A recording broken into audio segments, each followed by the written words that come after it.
Now back to the point of Umshini Wami, right, which is the hot topic.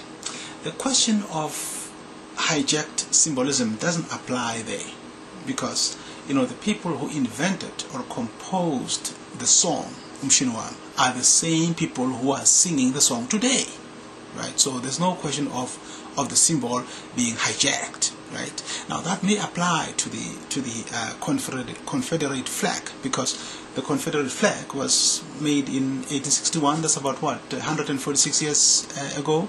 So the people that are carrying the flag today really are not the same people that designed the flag. So it's possible that they might using the flag for purposes for which the flag was never designed, that kind of stuff, i.e., racism, as we mentioned before, that sort of stuff. It's regrettable. It's unfortunate. Your argument that some people who are using the Confederate flag today are using it without racist intentions. That is reasonable. Definitely, that some people would be using it purely as a heritage thing, as opposed to as a symbol of hate towards other people. And as you pointed out, if the symbol is hijacked, then you have work to do, because then you either have to try to exorcise. You actually need an exorcist, to come and exorcise this flag of these demons of racism, slavery, xenophobia, and a lot of stuff. Or just abandon the flag and just come up with a new flag or something like that. It's tough. Now, on the question of diversity of sources, the diversity of sources is in presenting a story is applicable to research papers, and other scholarly dissertations, but doesn't apply to news organizations. I'm a professional journalist myself. I graduated as a journalist, and talking about news, journalism is actually governed by three principles, accuracy, fairness, and objectivity, right? So accurate means that you must have your facts right. You must verify these facts. They must be verifiable. So verification of facts is very important. It's part of journalism. And also it must be fair, meaning that even if it's true, but you don't want to defame.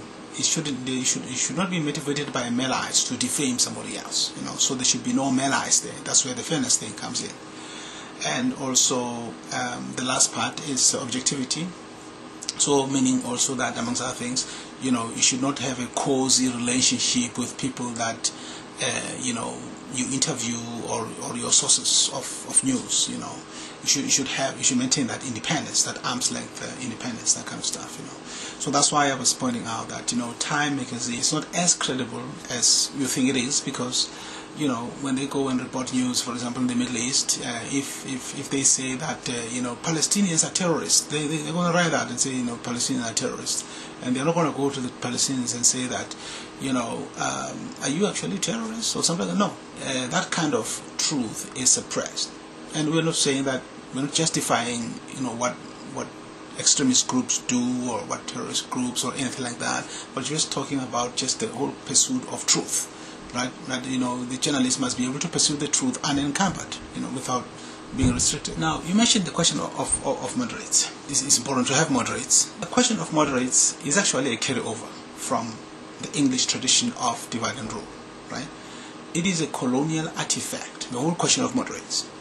So when they talk about moderates, they are actually talking about people that are amenable to the forces of foreign occupation.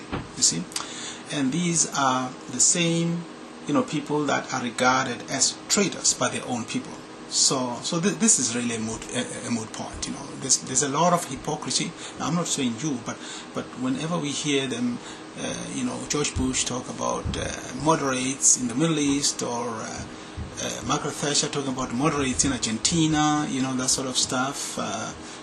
They are really talking about people that are more accepting of foreign occupation in those countries, people that are more accepting of colonial conquest as opposed to those who are resisting colonial conquest.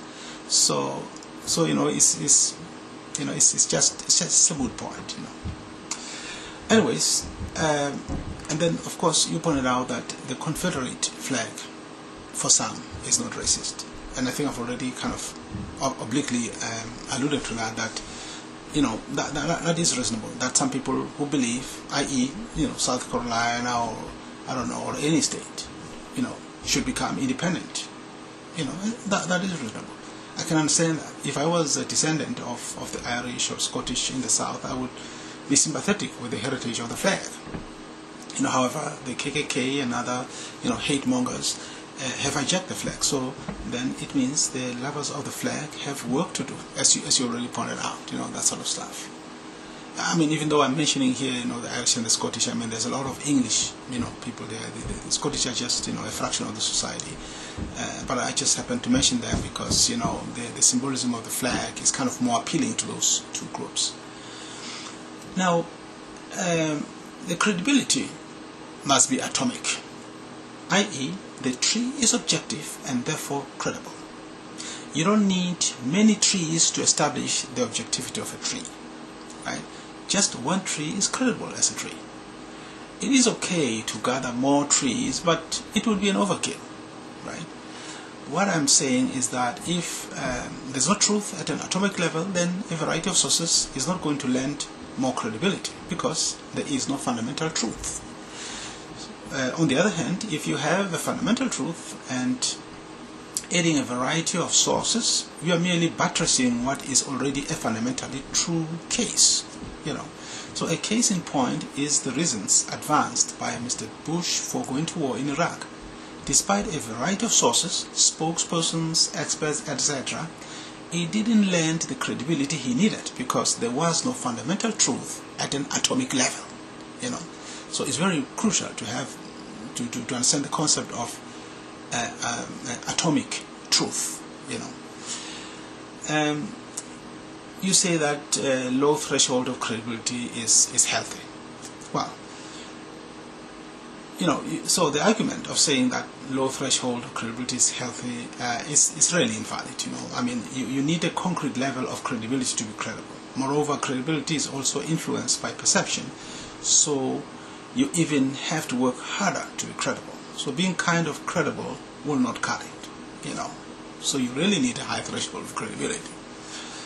Now, you say that factual accuracy is not critical as long as you make a consistent effort, you know, to present events. Actually, the first loyalty of journalism is to the truth. As previously mentioned, you need to be accurate, fair and objective to be a credible journalist. Time rejected as a credible source? Well, I don't reject Time as a credible source. Definitely not. I mean, I read Time magazine. All I said was Time was not as credible as you thought it was. I do read Time. A friend of mine and a friend of mine the other day was featured in Time magazine, and that was a great thing. So we know though that Time could be a better news source. Okay. So anyways, I just wanted to kind of address those points, and it would be great. I mean, let's pursue other stuff. You know, I don't know, music. We could talk about. We could share some music. Probably could. I don't know. I saw in the other video, I saw some drums there, so maybe you could, you know, do something for us there, and I could do the same too. I mean, you know, could play something or whatever, you know, that sort of stuff. Or we could talk other topics as well. I mean, there are a lot of interesting things we could talk about. By the way, in terms of Mr. Jacob Zuma, this weekend is a make or break, so we are going to know.